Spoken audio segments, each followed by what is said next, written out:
Hi, I'm Tisha from Tisha's Echo, a channel devoted to helping you unlock the hidden treasures of your soul. Tonight I want to talk a little bit about angels. I am very connected to the angels and my spirit team, and there's so many different kind of angels. Your guardian angels, there's just like angels, earth angels, your spirit team, the archangels. There's several kind of angels, but tonight I kind of want to talk about your guardian angels and just like the angels around you in general. And so with our guardian angels, they have never been human, and they chose us, and then they are with us from the time we're born until the time that we go back to our heavenly realm. And I do believe that they may share other lifetimes with us too. I do believe that they could be our guardian angel in past lives as well.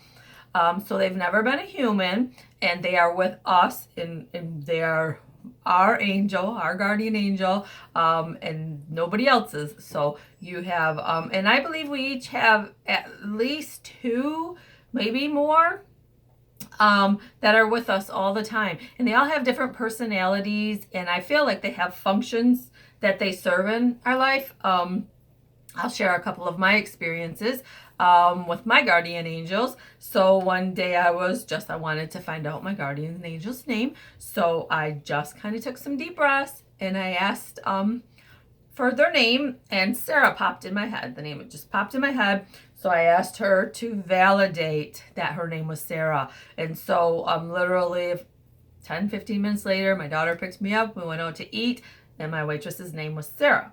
So now I was so excited. Now I know when I see the name Sarah or hear the name Sarah, I know that it's my guardian angel, and she's like, it's almost like the signs and synchronicities. She's like, what are you thinking about? Or giving me a hug, or, like, yes, that's the action you need to take, which is what I'm thinking. If I'm thinking about something great, you can just feel her just like, yes, that's it. Or if I'm thinking negatively or anything, like that, that she needs to know that I need to uplift my spirits, I'll hear her name and she kind of brings me back. So she's like my loving, motherly kind of angel that's there to like guide me and take care of me. And then my other angel, and I honestly don't remember where I got his name or where he came to give me that information from, but his name is John, and I know it was through a guided meditation, but he says he's like my IT kind of angel. So he fixes probably like my chakras and the mechanical things, so he says they are inside of me. So more of the scientific, I guess. He's always trying to help clear me up, which he probably has to do that a lot, knowing everything that I give him every day. So so those are my two. I do know that I do have one more, but I haven't asked their name yet. And then I do have my spirit guide, and I do believe we have one spirit guide that is with us from the time that we are born, through our whole lives. But our spirit guide was a human, and we usually shared a past life with them, and so they vowed to stay back to guide us in this lifetime. And so I go by Tisha's Echo because Echo is my spirit guide. And when he came and gave me the information regarding him, it was that I shared a past life with him. We were married, and he was killed at a young age. I believe it was like in the military or something, and he got shot, and so he had to leave me. And so he is devoted this lifetime to stay with me the whole time and never leave me. And so he's always with me. So he's a really big part of my journey, and he just cheers me up all the time. We do have, that's our guardian angels and our spirit, our one spirit guide and our guardian angels, and they are devoted just to us, so each one of you have your own. And then we have a lot of like angels and spirit guides that are around us all the time. And those can be, deceased loved ones, and just earth angels, people that just come into your life. There's like just so many, there's lots of angels in the spirit realm in heaven. So they can come in at any time, especially like spirit guides come in and help you with situations and then they move on. So sometimes we don't even get attached to them or even really know that they're with us, but they just keep, moving on and they don't stay with us the whole time. But our loved ones will come and go too and help us through situations. And then, but they're always with us, but they still, can really play a part of our life and what we're going through, and they might just stay right with us for a little while so that we can get through what we're going through. So really call on them, talk to them.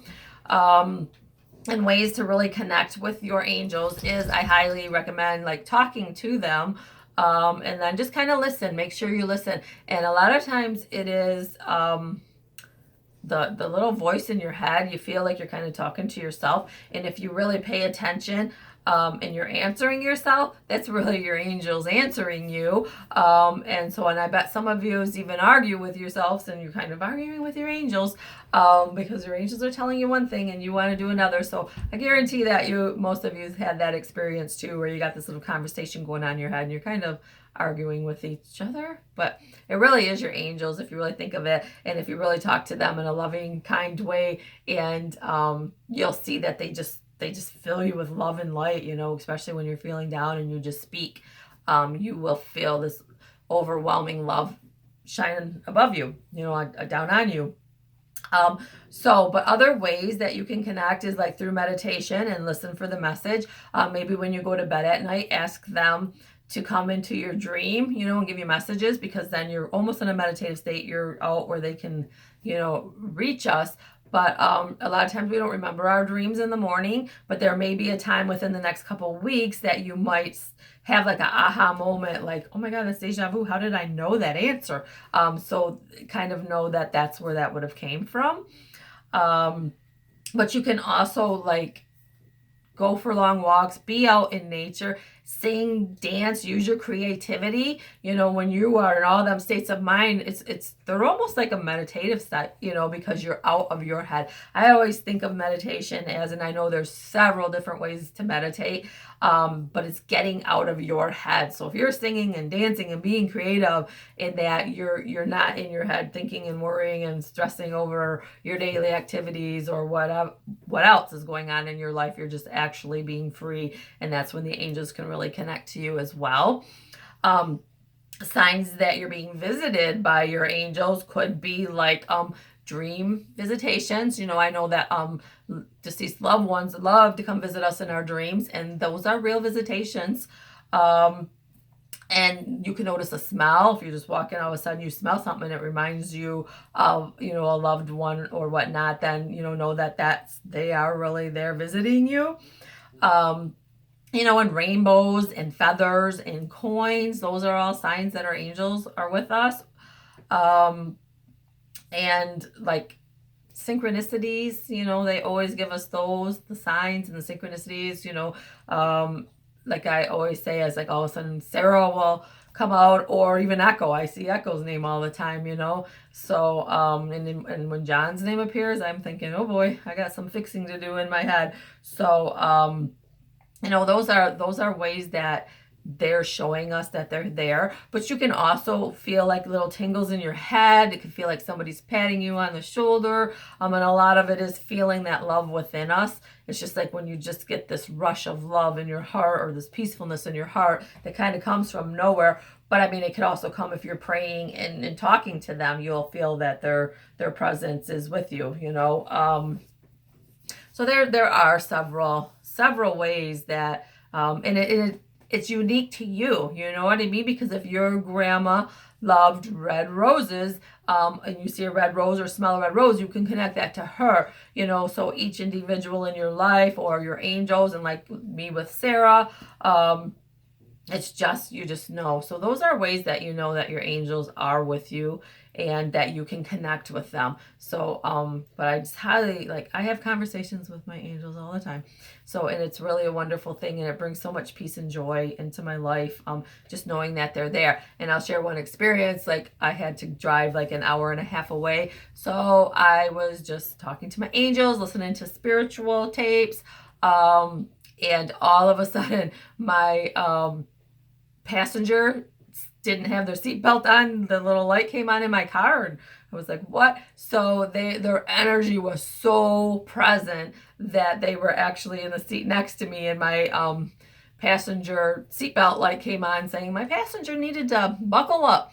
And I was so excited about that. So they always just show us, that's where we find the coins or the feathers or just anything that really relates to see cloud images, rainbows, just so many things and signs that are unique to you and your loved ones or your angels. So just know that them are messages from you. And whenever I see or feel anything, it touches my heart. I just feel it in my heart.